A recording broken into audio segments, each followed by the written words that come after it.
Good afternoon. Thank you for joining us. Elections, wars, floods, fires, athletic triumphs, scientific breakthroughs, tearful goodbyes. 2024 was anything but boring. On BC Today, what was the biggest news story for you this year? Was it in your backyard, your province, your country? Did it get a lot of attention or fly under the radar? Are there stories that you think didn't get enough coverage? We want to hear from you. We will look back on a busy year in BC and beyond with a well-known BC-based pollster and two of our BC reporters as they reflect on some of the big stories they covered. I'm Dan Burritt in for Michelle Elliott. It's New Year's Eve, and this is BC Today.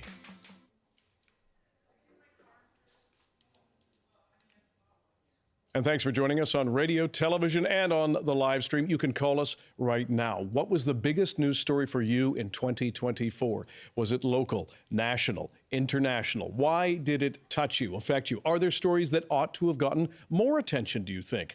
Our number in Metro Vancouver is 604-669-3733. Around our great big province is 1-800-825-5950. You can also use your cell phone, pound 690. Please be pulled over or hands-free when you do so, or email us, bctoday@cbc.ca.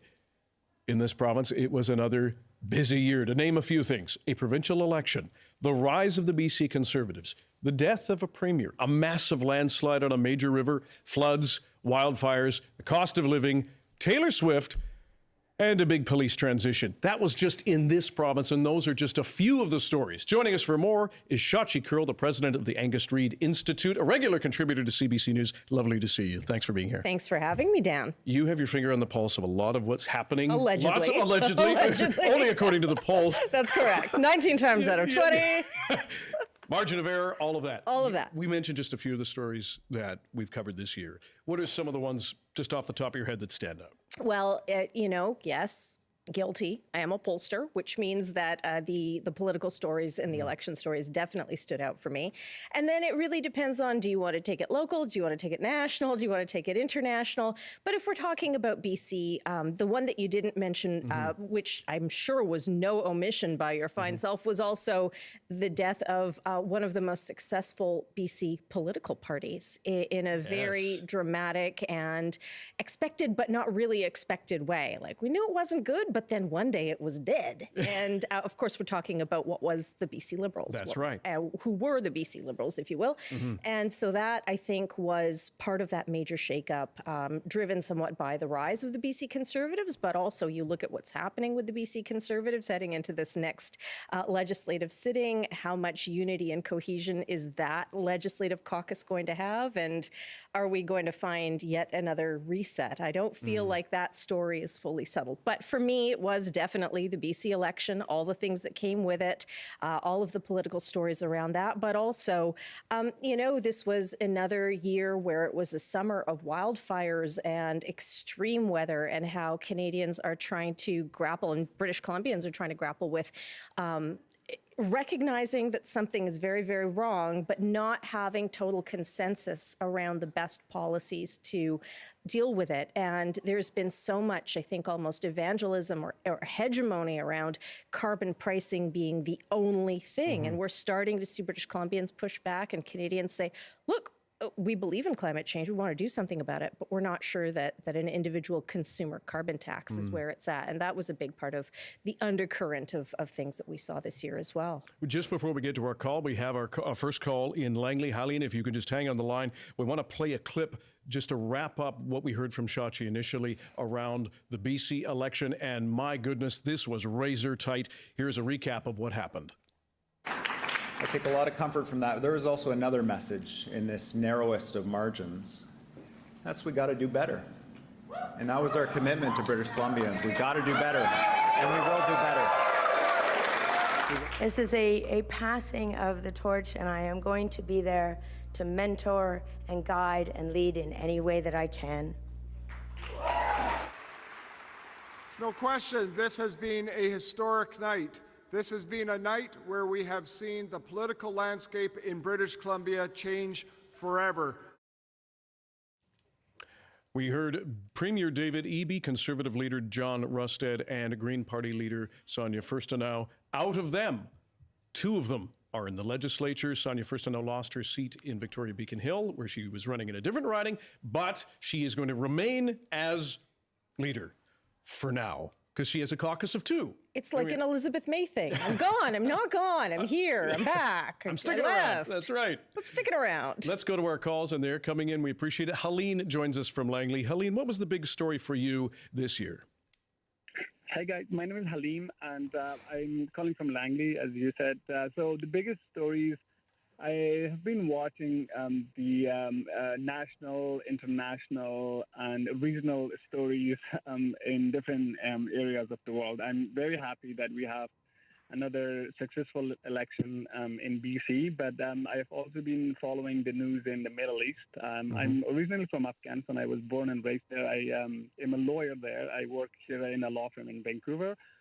And some of the biggest news in Syria, for example, we have freedom finally in Syria. And I carpool with Syrian families. And when the news broke out that the Syrian government, Bashar al-Assad, has fallen down, I think like it's a jubilation feeling of happiness and a lot of emotions was happy at the same time, sad emotions, but feeling of relief and celebration. And I kind of feel connected to that feeling as well. And I celebrate that news a lot with the Syrian community. I'm, just not as a, if I was a Syrian, I would be happy. But now that I'm not a Syrian, I'm happy as well, just because the Syrian people have gone through a lot of pain and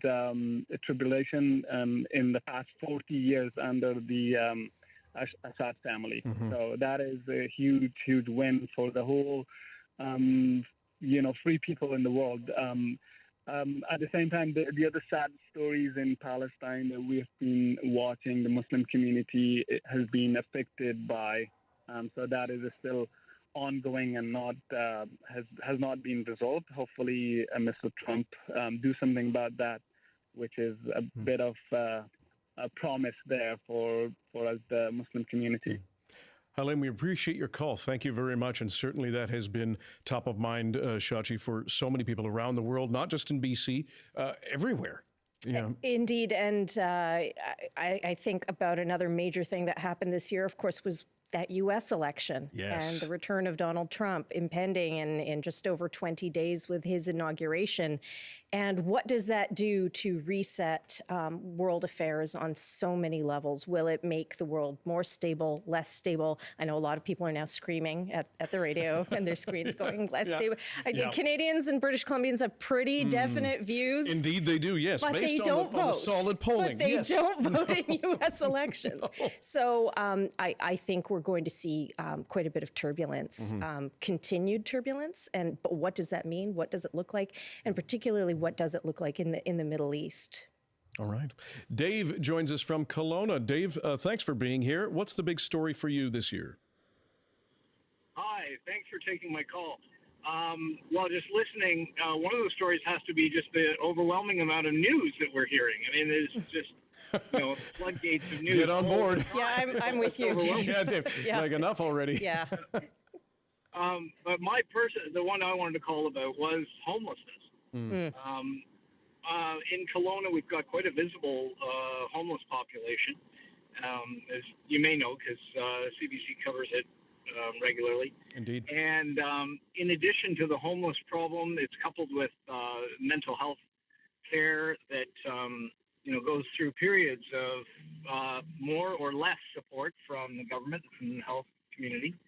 And I think the period of lesser support, over decades, has had some impact on our current homeless situation. I think it's the outcome of maybe substandard mental health supports in some ways.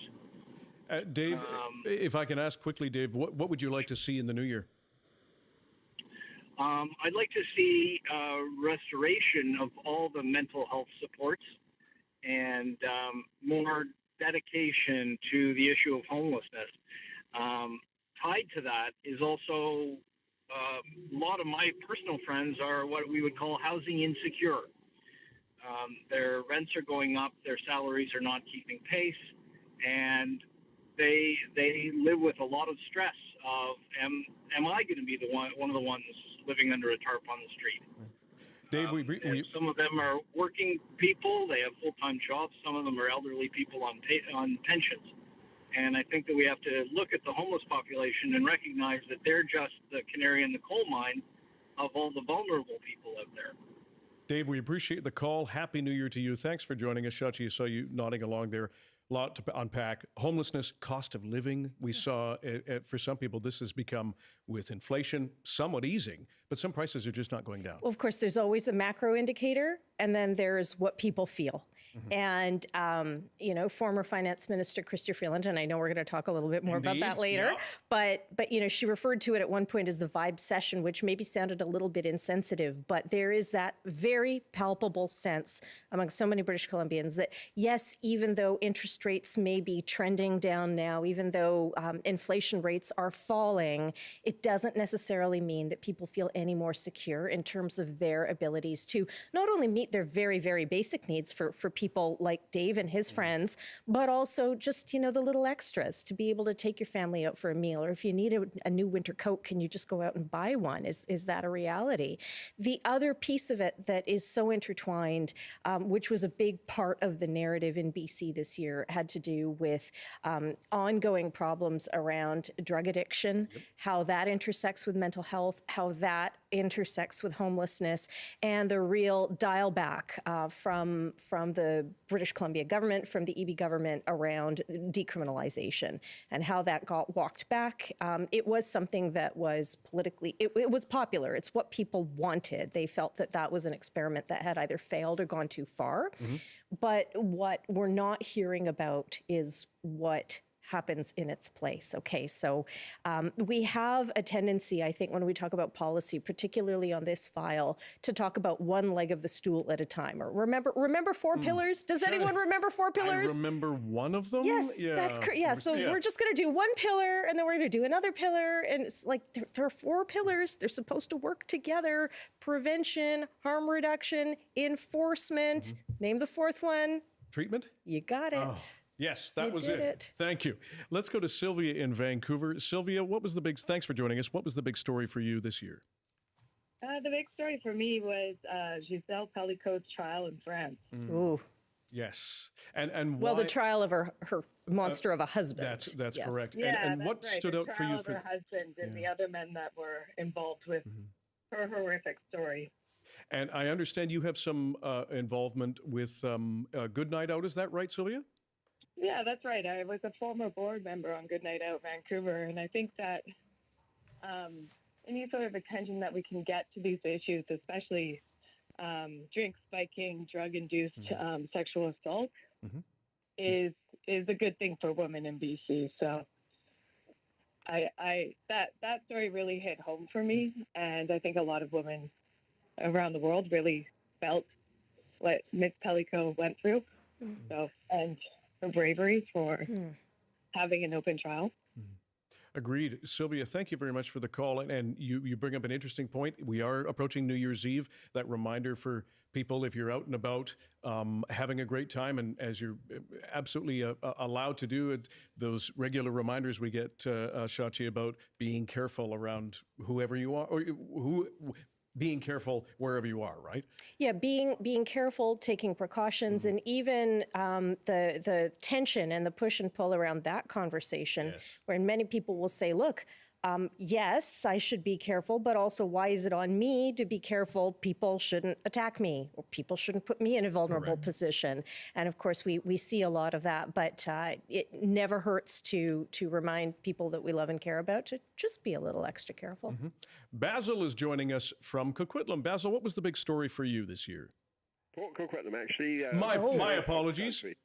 No problem. And thanks for coming and being our host today, Dan. I appreciate that. For New Year's Eve, of all days. Indeed. And my concern is the federal government and more than any other of the provinces, governments, they have failed to meet their target for the reducing carbon in our country. And it doesn't look like they're going to be, even with their predictions for, 2030, I'm not quite sure about that date, but their predictions for the future are not going to be they're not going to meet that target either. And this is regarding the most important crisis of our world today, that if we, Canada, who a pretty wealthy country and really know what we're doing, can't meet our targets, then heaven help our world, because what about the other countries who are not so fluent, what's the word? Affluent? Or as fortunate? That's the word I'm after. Yeah, Thank you, that's all right. Basil, I'm going to push back just a little bit, because we do have a source from Reuters who tells us that Canada could meet its 2030 target, quote, even if Ottawa scraps its carbon tax that consumers pay on gasoline and other fuels. And this is leaning on other policies. According to Mark Zacharias, the executive director at the think tank Clean Energy Canada. So just in that, do you think, if I can, that climate change got enough attention this year? Well, no, I don't. But then the trouble is that may be the case, what you just said. But what if Polly F gets in, and the true-dug-gut Liberals are out? I don't think, even though you show videos of Polly F playing with his kids, having a good time with his kids, does he really love his kids if he's not that concerned about the environment? Well, let's not. I don't want. Let's not get personal. Let's not get personal. He's an ad and he's projecting an image. We don't want to read into anything about his family. But your concern is around scrapping a carbon tax and what may come next to try and cut our emissions. Correct? Well, indeed, because this is going to affect all our children and grandchildren. Every living species in the world is affected by the climate, and so if we don't put this as a major a major issue in our world, then heaven help us for the future, and heaven help our children and grandchildren. It affects our clean water, it affects the oceans, it affects the heat we're getting in the summers, it affects the floods we're getting, the wildfires. I mean, every living creature is affected. So let's, heaven help, let's deal with the most important crisis in our world today, something for the environment, and let's get these politicians moving and doing something and not saying, oh, well, we may not be able to meet them. All right. Basil, we appreciate your call. Happy New Year. Shachi, that speaks to what we were talking about earlier with concerns around climate change, but also a waning concern about climate change, at least according to some polls. And I believe you did that one as well? We did. Yes. I feel like our tagline should be the Angus Reid Institute. We did a poll on that. T-shirts available soon. Oh, goody. Yeah. What I have noticed is that concern about climate change, concern about our changing climate, about the impact on our climate, has gone from what was in 2018, 2019, the top issue for Canadians, and certainly that would have been commensurate with British Columbians, maybe, up there with cost of housing and real estate and all of those things, going back all the way to the pre-pandemic times, Dan, of 2019. At that time, about 40% in this country said, this is the number one issue. This is the most important issue that I am worried about. By the time we got to 2024, that number had halved to 20% and was no longer in that top three, maybe kind of just at the top five. So we're seeing that level of concern drop. We're also seeing, to go back to our caller Basil and his point, Basil, I respect your concerns, but from a public opinion standpoint, and thank God we don't do everything according to that would not be good. But all respect to the pollsters, all respect to the we can measure. It's not necessarily the best litmus test for what we should do around policy or legislation all the time. But you have to marry that with public appetite. And what I can tell you is in July of this year, 60% of British Columbians, I'm reading this off of my little computer screen, told us that what they wanted was a fuel tax holiday in BC. So they wanted to see gas and carbon taxes paused indefinitely to help with the rising cost of living. 6 in 10 in what has traditionally been one of the most green provinces in the country. And the first to implement a carbon tax. tax in North America. Yeah. Let's go to to an email now. This is, I don't have a name on this, but that's okay. Here's the biggest unreported story of 2024. Canada completed major projects like the Trans Mountain Pipeline, Site C Dam, Coastal GasLink Pipeline. While they're celebrated as successes, they cost taxpayers over $86 billion, far more than planned, and many are economically unsound. This isn't about budgets, it's about bad decisions across public, private, political sectors. Leaders lack the competence to handle these complex projects. Interestingly, we've also heard from I believe the federal budget officer, who calculated that the Site C Dam or the Trans Mountain Pipeline would eventually pay for itself. But Shachi, within that, and certainly Site C, it's now generating power, but you think about the cost rising from $6 to $10 to $16 billion. Gosh, that does happen. I'm not minimizing, but doesn't that happen with capital projects? Indeed. Doesn't that happen with kitchen renovations? What do you mean you've gone twice over budget? I wish what we could do now is invoke and pull down the ghost of John Horgan from up there and say, former premier, ambassador, what would you like to say about this? BC's history is littered with the detritus of major capital projects, major mega projects that did go over budget. In our lifetimes, it was the fast ferries, it was other things, and so I don't minimize the cost overruns, but those who would say that it's not worth it or it won't pay for itself will be countered, and I'm not taking a side one way or the other, by those who say, look, we need these things in order to take our energy to market and or in order to generate the energy that we're going to need in the future. Shachi Kurl, we always appreciate your time and your expertise. Thank you for joining us on a very busy day, and Happy New Year. Happy New Year to you. Cheers. It is 12:27, approaching 12:28. If you're on the line, please stay on the line. This is BC Today. And as we're on our way out of 2024, it's also the last day to donate to CBC British Columbians Make the Season Kind fundraiser. This is our total so far, and we so appreciate this. To date, we have raised and you have donated $2,307,055.21 as of 21 cents. Got to get it there and there.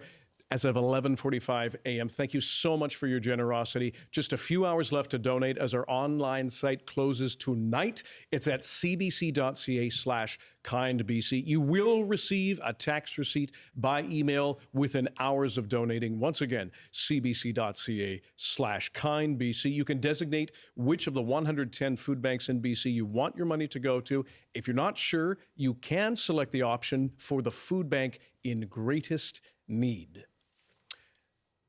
This is BC Today on CBC. We're on Radio 1, CBC Television, and live streaming on our website, cbc.ca/BC. And don't forget YouTube at CBC Vancouver and our news app. Coming up, more of your calls and emails. What was the biggest story for you in 2024? Lucy, I see you're on the line. Please stay with us. We'll get to you. Let us know. And we'll be joined by two of our crack CBC reporters on some of the biggest stories they covered in this province this year. That's after this news update with Stephanie Mercier.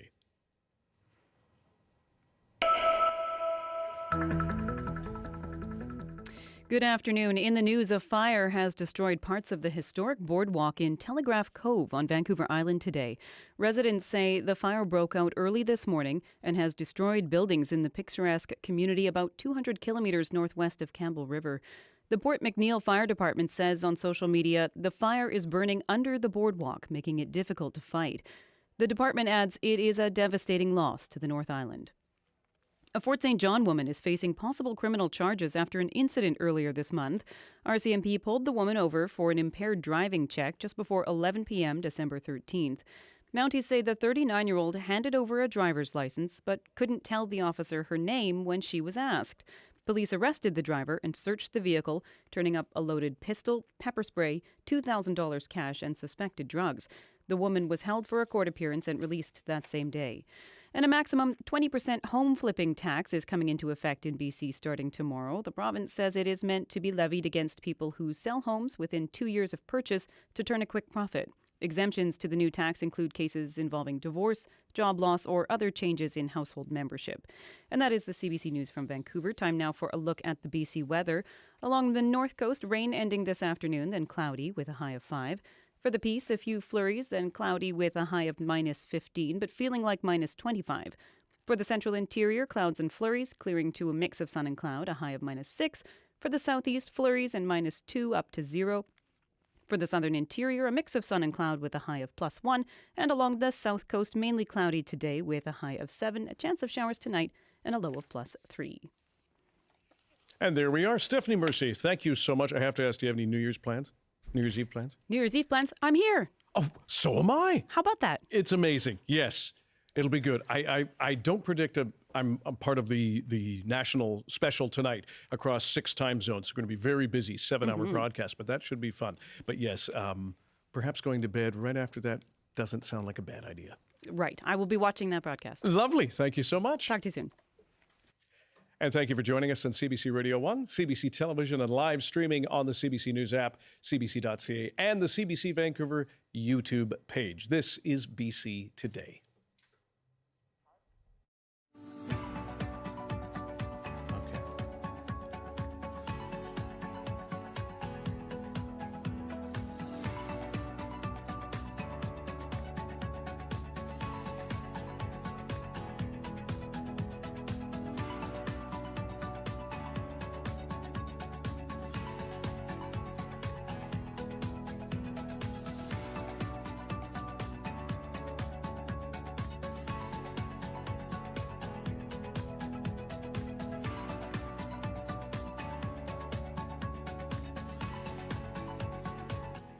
Our friends at On the Coast are also gearing up for their last show of the year. Here's what they have coming up, and it's an exciting one.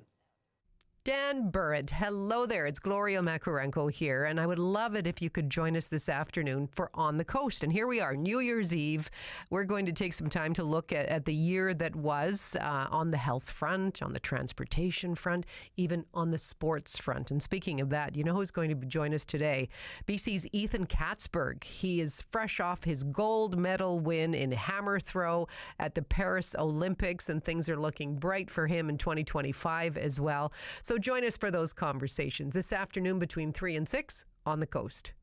Sounds great, Gloria. And I will join you just before 6 o'clock from our spot where we're doing our live hits tonight for the New Year's Eve broadcast. And you can hear On the Coast on CBC Radio 1 in Metro Vancouver and anywhere on the CBC News app.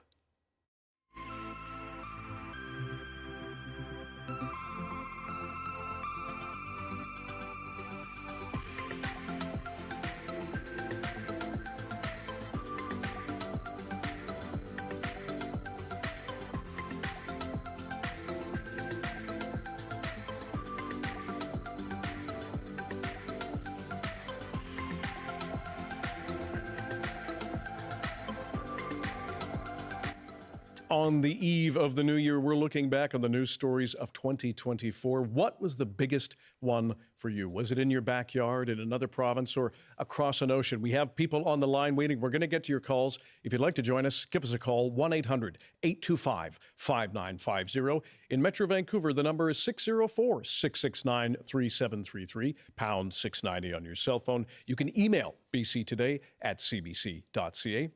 And just before we get to our next guest, our CBC reporter is very busy. Let's go to Lucy in Vancouver. Lucy, thanks for your patience. What was the big news story for you this year? Oh, hey, Happy New Year to you both. Cheers. You know, we had a lot of stuff happen around the world. It was a pretty eventful year in terms of, you know, I mean, how many wars are going on, how many elections, how many, you know, but usually I find Canadian politics, I tend to watch a lot of U.S. politics as well as Canadian, and it's just not as exciting. But you know what? Like, with everything that happened, I remember when Chrystia Freeland resigned, my mouth dropped open. I couldn't believe it. I was just stunned. I mean, I know the Liberal Party has been having issues and whatever, but for her as Deputy Prime Minister and a cabinet member, and a very prospective possible leader to the Liberal Party to do that. I mean, she must have known it would send shockwaves. And, you know, it's, I would say in terms of our country, it's leaving, you know, a lot of people kind of wondering, like, well, is our government actually stable? Which is why all these non-confidence talks are coming up. And I just read this morning about one guy who said he wasn't going to vote. He was an NDP guy because Charlie Angus, you know, he didn't want to see Paul Revere get in. You know, everyone's upset with Trudeau, but I'll be honest and say I voted for him, and I'll vote for them or NDP because I will never vote Tory. But Chrystia Freeland was, you know, I'm wondering if they're going to, you know, Trudeau will actually resign and they'll have a leadership, and if she'll run, you know, it's just the whole state of our country right now. You know, we talk about policies, but how are we supposed to do anything when the government isn't running efficiently? And we have people in different parties, particularly, you know, I don't think the NDP are being particularly emotionally intelligent about or politically intelligent about this. And Paul Revere, well, you know, he's just Trump light, you know. Yeah, well, yeah, and I appreciate that's certainly an opinion of yours, Lucy. Appreciate the call. Yes, it is. And I say it because I've heard it from others. But anyway, understood. Yeah. There's a lot. Show with Chrystia Freeland. Yeah, well, certainly that, and particularly on the eve of an economic update. Lucy, appreciate your call. Happy New Year to you. A lot to unpack there, and yes, that was a massive national story among the top, at least from our colleagues at Power and Politics when they were doing their rankings. I want to pivot now to our CBC reporters, and Stoyan, stay on the line. We are going to get to you.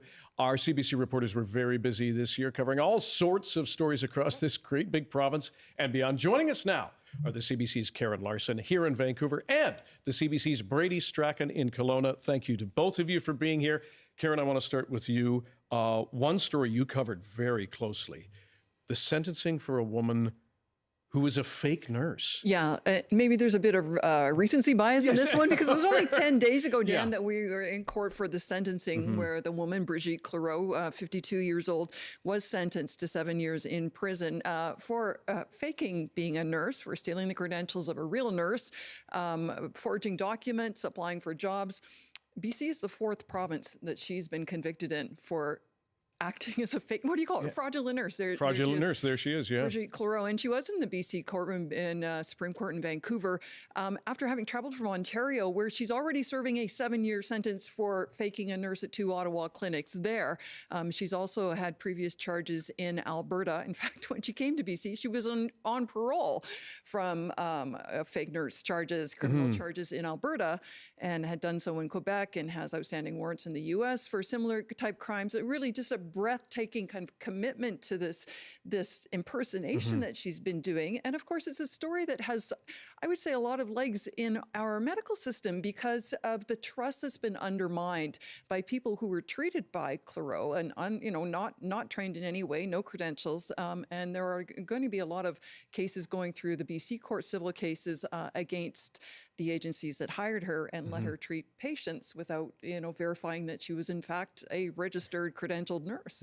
And remind us, what was she sentenced to here in BC? Right. And so it was very complicated. She, there's a plea deal. She was charged with a bunch of things. She pled guilty to 11 charges. And because she's already been sentenced in Ontario and is already in prison there, she will end up serving an extra, I believe it's 2 to 3 years in prison. It was a 7-year sentence, hard because things run concurrently depending on the charges. But the two big ones that she pleaded guilty to were assault with a weapon coming from the fact that she was injecting patients, right? Giving them IVs and that sort of thing and not knowing what she was doing. Just completely unqualified. Patients, That's right, and being completely unqualified. Brady, I want to pivot to you now. BC once again dealt with its share of wildfires this year. How did it compare to last summer's, and what were some of the things you covered? Yeah, Dan, and wildfires seem to be the story here in the Okanagan every year. It was this summer, not as bad as in 2023, which of course was the record year for wildfires in BC, but it was still the fourth worst wildfire season in British Columbia history here. More than 1 million hectares were burned, much of it in the north. And that's where we saw some of the evacuations there in Fort Nelson in May. There was a large evacuation there. Other areas that were hit hard, you'll remember Wells in the Barkerville area, the historic town of Barkerville was threatened by a wildfire. And then also in the Kootenays, the entire Slocan Valley and more than many people who live in there were also sent fleeing from their homes as those communities were threatened. So not as devastating a year, thankfully, from the wildfires the year prior, but still very impactful here in the interior. And then, of course, if we just go next door to Alberta, there was the disastrous fire of that Jasper that burnt down much of that community, and which is still recovering from that horrible fire. So again, a very busy fire year, and one of the top stories in 2024 for sure. And thankfully, as we saw the devastation from Jasper and the rebuilding that's taking place, and it's coming along, albeit slowly, and hopefully, surely, we saw, Brady, that Barkerville was saved. And they've, in fact, there's snow there now. They're having their Christmas festivals. So out of all of that terror, they managed to hang on. They did, and it was touch and go when you talk to people there. And I remember speaking with the mayor of the community about just how concerned they were in the coming days, as that the fire conditions were just so dreadful at that time. This is a historic town in BC, and if that were to have burned, it's not something you can really easily replace, all of that history there. So good news, the BC firefighters did their jobs, and the citizens also did their jobs getting out of the way, and Barkerville still stands. There you go. A win. Indeed. In a year where, well, many people were looking for them. I want to go to our call. Stoyan, you've been very patient on the line from Abbotsford. What was the big story for you this year? Happy New Year, by the way. Cheers. Same to you. Yes, the big one was the death of my mother, March 24th. She was 93, beautiful, lovely Croatian woman. We immigrated to Canada from former Yugoslavia in 1961, and she passed away at 93 in March, and that was huge. But the reason why I want to highlight something, the way will, okay, the importance of writing a will, a proper will, and how people can manipulate seniors in their old age to benefit one sibling over another. That whole area of will preparation and will dispute, I think, is a big deal. And certainly it can. Go ahead. It needs to be discussed, right? Yeah. And in BC, there's what they call the Wills Variation Act, and it's a very important act. And I don't know if many people understand that act, the BC Wills Variation Act. Stoyan, I appreciate the call, and our best to your family and to the memory of your mother. Clearly, this was very difficult for you, and with that, and it serves as a good reminder around doing as much as you can ahead of time for your loved ones, so you don't have to put the burden on them, even inadvertently, when it comes to somebody dying, and it becomes with all sorts of complications. Our best to you and your family, and Happy New Year, Stoyan. Thank you very much for joining us. And if you'd like to join us, we're talking about the top news stories of 2024. What was the biggest one for you? It doesn't have to be a massive story. It could be in your backyard, could be overseas, it could be national, doesn't have to be negative, positive, whatever hit you the most. Give us a call, 1-800-825-5950. Our number in Metro Vancouver, 604-669-3733. You can call pound 690 on your cell. If you're driving, please be pulled over or hands-free. Email us, bctoday@cbc.ca. And I'm going to read an email now from Homa, who writes, the biggest story in my view was Canada, and specifically the federal government, cutting on immigration targets. Population growth is important for this country, but recent surges of population in a couple of cities is too much and strains cities without the capacity. We've certainly heard those concerns across this country when it comes to finding a place to live, concerns about the cost of living, all sorts of things. Karin Larsen, I want to go back to you. You broke a story earlier this year about a minister being charged with historical sex abuse charges, and a warning with other stories. This may be upsetting for some people, but if you can recap what happened there. Yeah, I think this is one person's story and a glimpse into something much bigger that we're going to find out more about as the years roll on here. The story is about Lindell Montgomery, pardon me. She's a woman on Vancouver Island who went to police 35 years after her alleged sexual abuse as a 14-year-old within this church. The church doesn't have a name. It's called the 2x2s most commonly. It's also called the Church with No Name, Cooneyite. It's a home-based ministry where ministers move around from house to house. In the States, there's an FBI investigation ongoing. There's also a victims advocate group who has chronicled close to 1,000 alleged perpetrators of historic and sexual child sex abuse and abuse within the church, which has more or less been buried by the church elders and never gone to police. This church seems to be coming apart at the seam. It reminds me a lot about the Catholic scandal of yesteryear and how ministers were sent down the road and down. And I think, like I said, I think this is a story that we're going to be hearing more about. This church exists around the world. It's a Christian sect, really. And there is some reckoning that's taking place. I know of two very really disturbing court cases in Ontario that are making their way through the Ontario courts. And again, I just wanted to shout out to Lindell Montgomery, because as reporters, we can only tell these stories when people come forward and are willing to talk to us and put their trust in us to do a good job with telling these stories. And that was one that really struck me and stays with me today. And I think there'll be more reporting on that in the new year. And for anybody who wants to read that story, you can look up CBC's Karin Larsen and Google Church 2x2, and the story will pop up there. It is an excellent read, and Karin, we so appreciate you doing that. Brady, Strachan in Kelowna, another massive story was the massive landslide that hit a major river during this summer. And when we saw these images, it was jaw-dropping. Remind us what happened. Yeah, Dan, the landslide was almost 800 meters across, blocking off the Chilcotin River and really just putting a stop to the water coming through that area, damming it up. And then we saw this massive lake forming behind it. And that put a lot of worry into possible flooding for communities downstream. Luckily, there were no major communities downstream of there. But also for the salmon population, the migrating salmon, specifically the sockeye salmon that had yet to migrate there.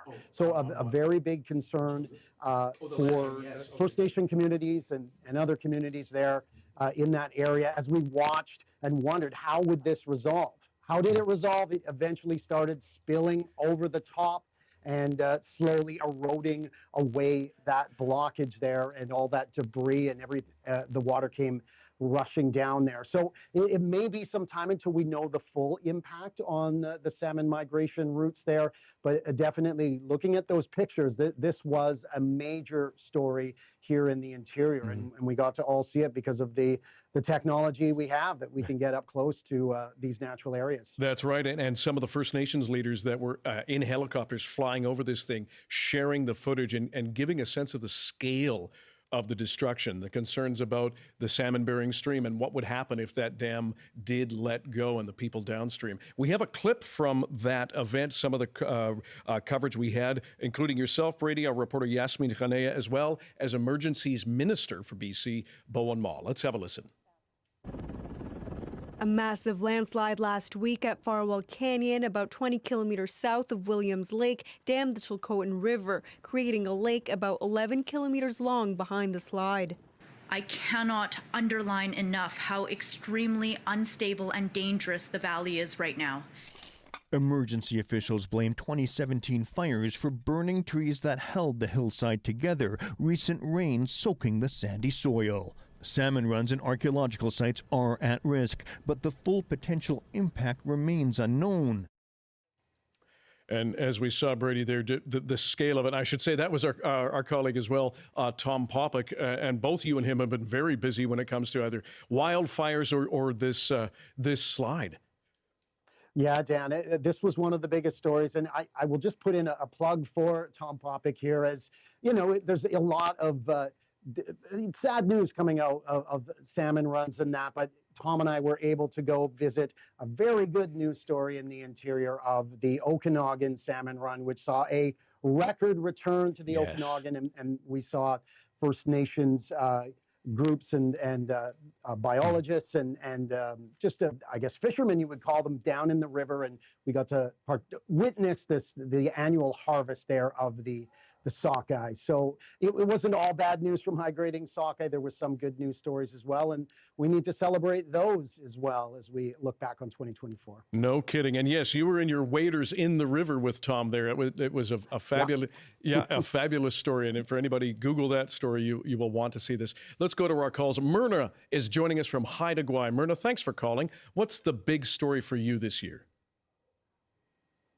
I'd like to say that I'm very proud of the Haida people for positively creating an agreement with the BC government to take back their land and to take care of it how the Creator intended it to be taken care of. This is a big deal for you, isn't it, Myrna? It sure is. You know, I'm not Native, I'm Métis, but I've lived here for 35 years to work as a nurse, and I've never lived among a kinder, more respectful group of people. And to listen to the leader of the Council of Haida Nation, Jason Alsop, to listen to him in Ottawa, answering questions from these experienced, intelligent politicians and answering them in such a way that was respectful, knowledgeable, and also, you know, really laid the truth out on the line. I'm from Victoria, the capital, and I was lucky enough to grow up where I had a rec center in every municipality. And, you know, there's not one pool here for our kids to even learn how to swim, and we're surrounded by the ocean. So a lot of logs have come out of our land here, and we've been very grateful for having logging as an industry. But it must be done in a way that is good for the environment. And as you know, another very exciting thing that happened was a movie has come out by one of our locals, sponsored by the National Film Board, called The Stand. And once it's been out for a year by the summer, Netflix and whatnot will be able to share it with everybody. And it's about the stand that the Haida people took down on Lyle Island to stop the whole rest of Haida in the south from being logged poorly and destroying the salmon creek. So that movie is called The Stand. It's not, the reason it's so special is because it's archival footage. So these are a couple ladies from Vancouver that came up during that time in the middle 1980s, and they actually were welcomed into the Haida camp and taught what was going on, and were invited to take film of what was happening there. And, you know, at one point, how can you not be excited by seeing a surprise visit from a helicopter land by the people doing the roadblock? And it was full of Haida elders in their 70s and 80s. And they said, we're here to help you take a stand. And the way we do it in Haida is the elders always go first. And they're not afraid to be arrested for what they believe was true. So that was a very positive thing to see, to take my 30-year-old son to see that. Amazing. Myrna, I'm so sorry to jump in. We're just running against the clock. Thank you so much for calling. That's okay. And Happy New Year to you. Taking the time. You're welcome, and happy New Year to everybody on Haida Gwaii. Karin, in the last few moments we have, we're a little short. Let's jump to sports. You're the Olympian. It was a golden summer for BC athletes at the Paris Olympics. Who stood out? Well, it's our throwers, isn't it? Putting the hammer down. Yeah, That's right. Hammer Nation. Of course, Cameron Rogers of Richmond, formerly of the K-Jacks Club, gold medalist in women's hammer throw. Ethan Katzberg of Nanaimo, just 22 years old, won it on his first throw, out through everyone by a mile. What was it? He was like, so I'm going to get, I did write it down. Okay, so Ethan threw 84 meters. No one got close to 80. So he was over 4 meters farther in his winning throw.